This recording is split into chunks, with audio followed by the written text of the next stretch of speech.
Good evening everyone and welcome to my YouTube channel. Don't forget to like, subscribe and share for more. So here with me we are doing dimensional analysis problems. So now, what is the first thing that we need to consider when looking at dimensional analysis? It is what we call the principle of homogeneity. This one is very important.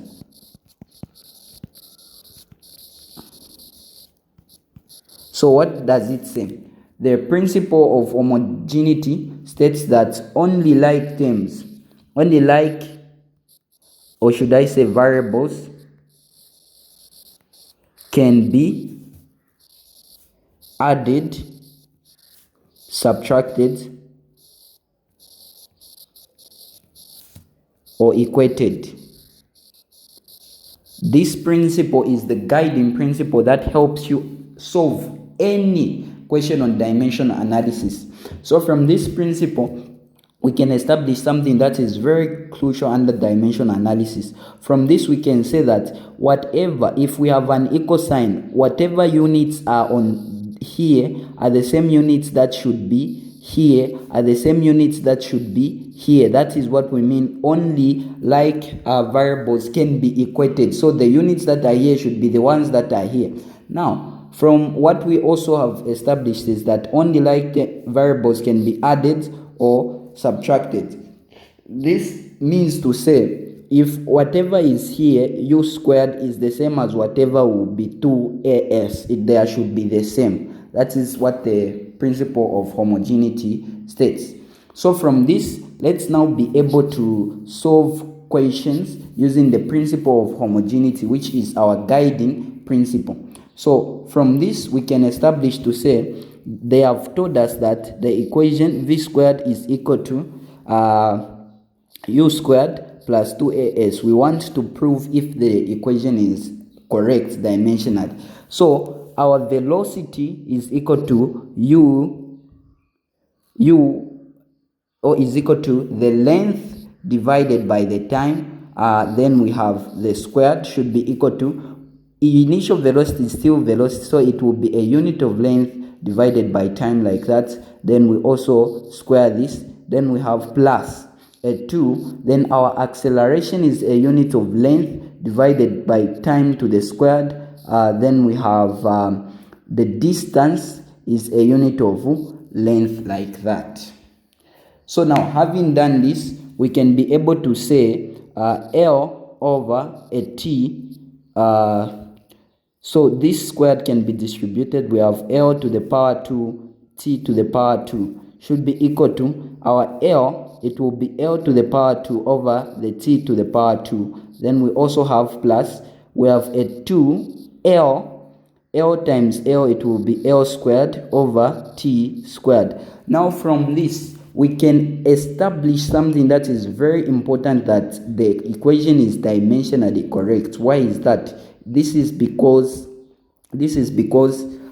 we are looking at the units. So L squared over T squared is found here.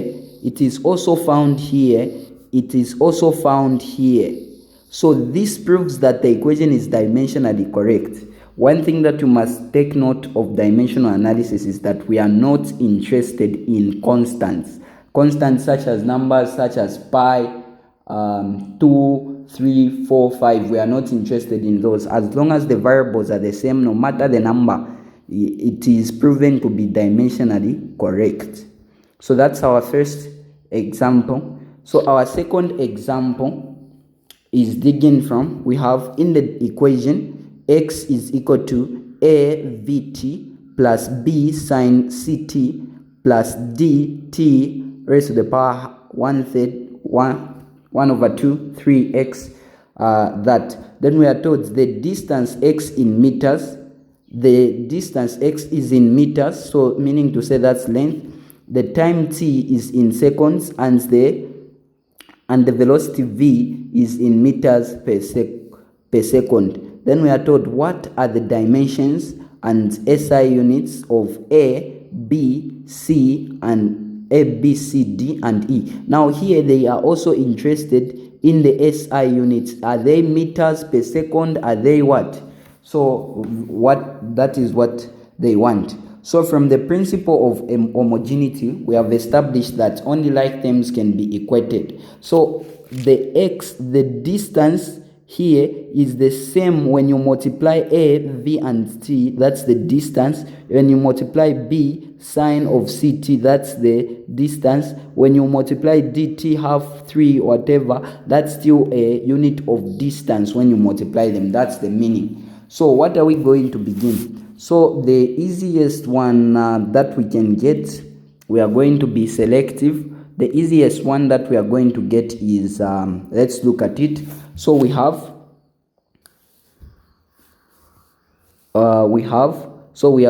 v is in meters per second. Then we also have t is the time. So we already have the velocity and the time. So here we can find the a value. So how do we find the a value? So we can be able to equate and say x should be equal to, only like terms can be equated. So x should be equal to a vt. So as long as it's separated by a plus or a minus here, that means to say they can be equated. Now what is x? X is distance. Distance is assigned the letter L, should be equal to a. Our velocity is equal to L over a t. Then we also have the time like that. So we have our L should be equal to a. We have L over t times our t. So when we cancel this t, we are remaining with L should be equal to AL. Dividing by L throughout, we have over L. So our A value is equal to 1. So what does this 1 tell you? What does this 1 tell you?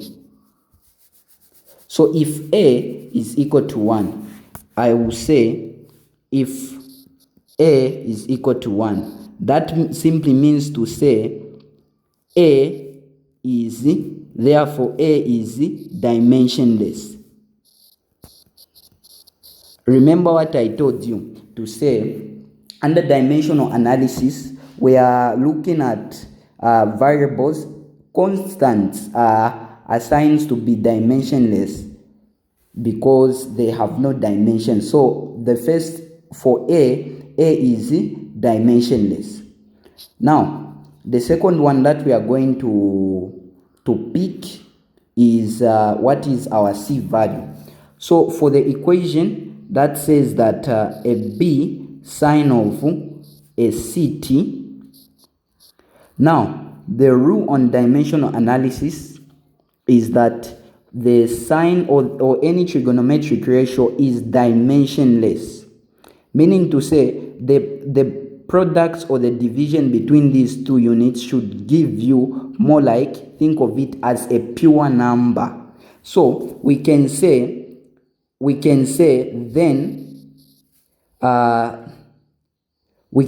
just getting what is inside this C and this T, we can have a C times T. This is what I do to just get the value. C times T should be equal to 1, so that from this you can be able to find the value of C. So dividing by T, your C will be equal to 1 over, since T is the time, so 1 over T.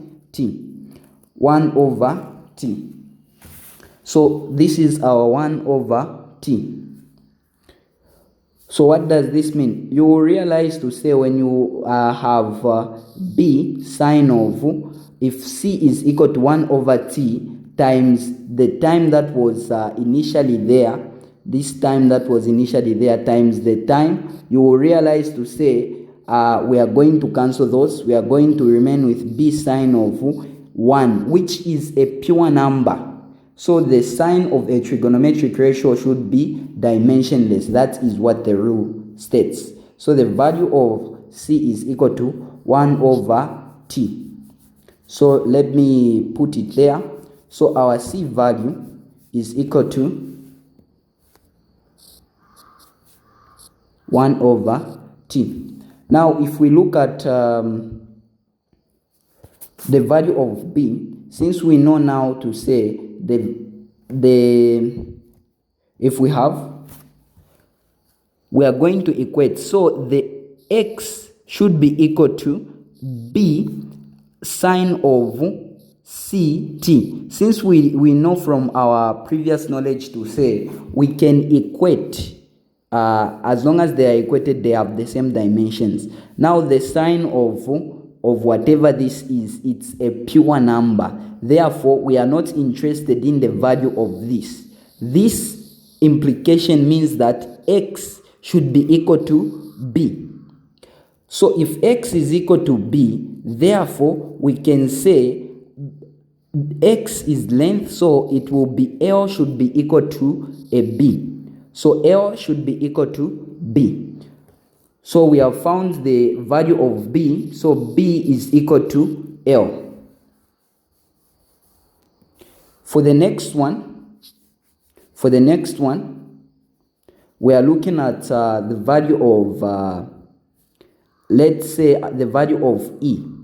So the value of e from the equation, we are going to have, so if we have 3 raised to the power x over e, what are we going to do? So x over e, for the exponentials, they follow the similar rule of trigonometric ratios, whereby they are also considered to be dimensionless.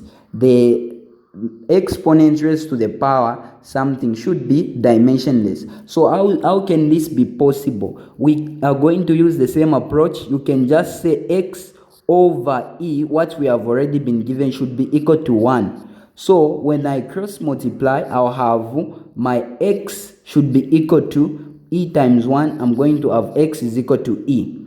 So, but x is equal to L. Therefore, it means that my x, where there is x, I'll put L should be equal to e. So e should be equal to L as well. So we can indicate that.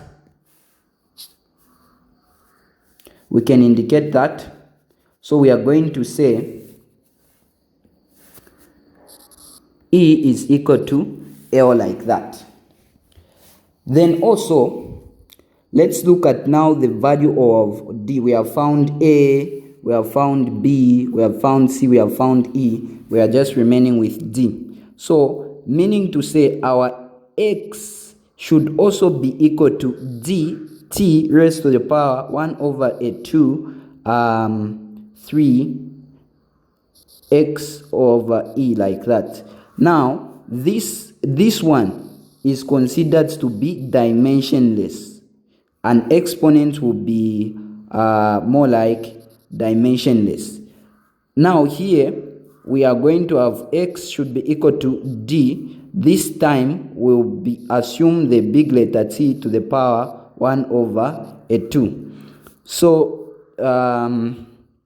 what we are just going to do is we are going to divide our t raised to the power half, divide t raised to the power half, like that, so that our d becomes equal to x over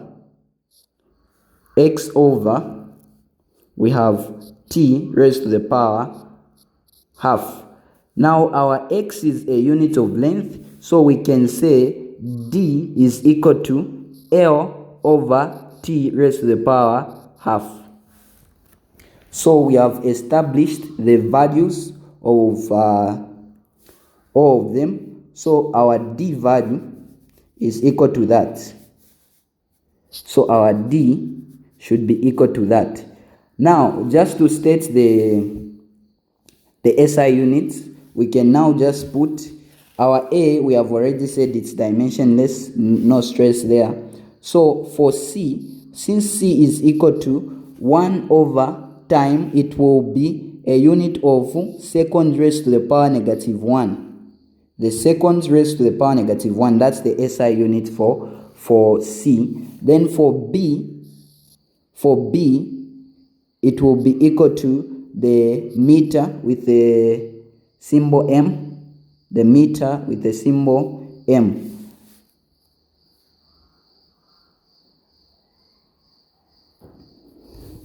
Meter. Then also for C, we are, sorry, not C, for B we have already said it. For E is also equal to the meter. Can even write it in full. Then D is equal to, this L will be a meter per time raised to the power of half. So with that, we have written all the SI units. Sorry, not time raised to the power half, but the second raised to the power half. If we wanted, we could write meters second -1 if we did not put the over sign. So that is how we go about it for that one. Let's look at our next question. We are told that, suppose we are told that the acceleration of a particle moving with uniform speed v in a circle of radius r is proportional to some power of r, say r raised to the power n, and some power of v, say v raised to the power m. Determine the values of n and m and write the simplest form of the equation for the acceleration. So we are looking at the acceleration. So how are we going to do this one? So let's begin. So we have been told that we have the acceleration is directly proportional to r raised to the power n, and also m, sorry, not m, and v raised to the power m, like that. Then to find the values of m and n, how are we going to solve it? So we can say acceleration should be equal to, immediately we put equal to, we are going to have a k value, then k, then r raised to the power n, and v raised to the power m, like that. So after doing that, we can now begin to extract. So what is acceleration? From our knowledge, we have realized to say acceleration is equal to length over the time squared. So we can put that, so we have L over the time squared should be equal to k. Then what is our r? Our r is, the radius is a unit of length, so it will just be r raised to the power n. Then times, what is velocity? Velocity is a unit of length over the time. Then we have the power of m, like that. So let's now, what we are going to do is, let's multiply first. So we have L over t squared should be equal to k L raised to the power n times L, this m will be distributed, m over t squared, like this. When we have that, we are going to say L over t squared should be equal to k. Then this L, from the rules of indices, L times L will be L, then we add the powers n times m, then over the t squared.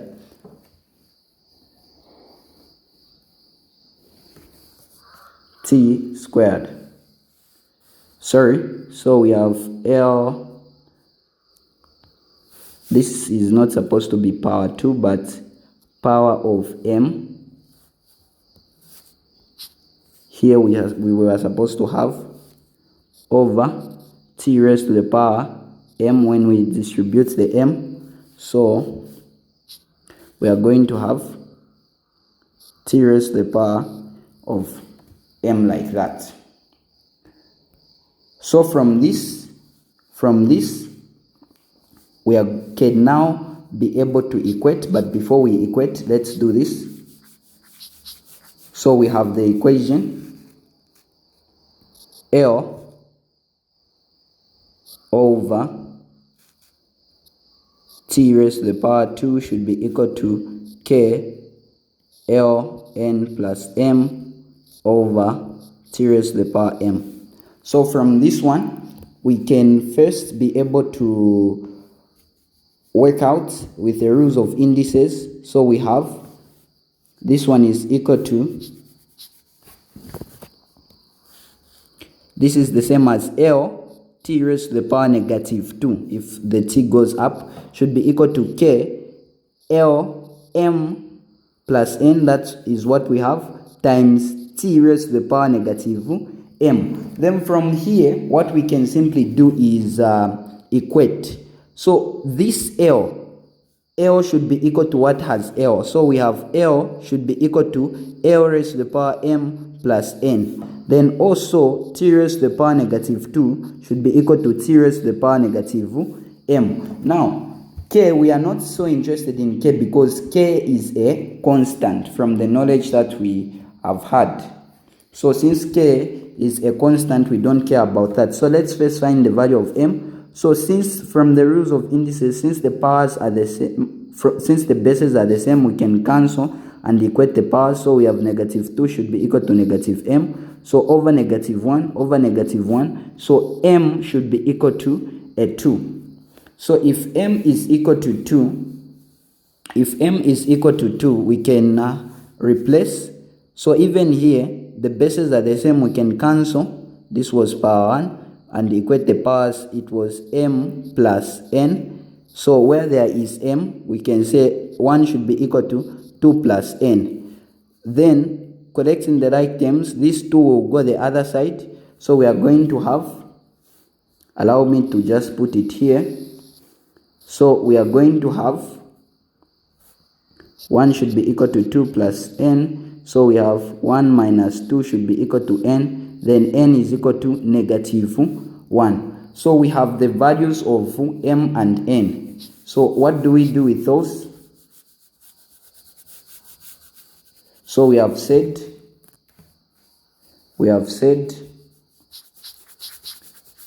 m is equal to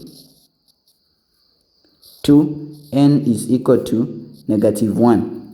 So we were told to say, so these are the values. Then we were told to say and write the simplest form of the equation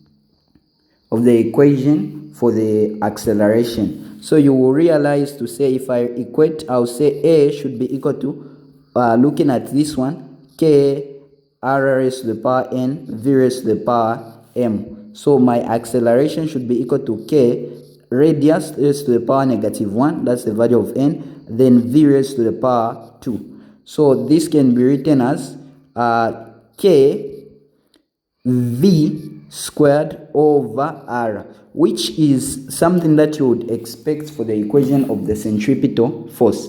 Thank you very much for watching the video. I hope you would subscribe, like, share for more. See you for the next tutorial.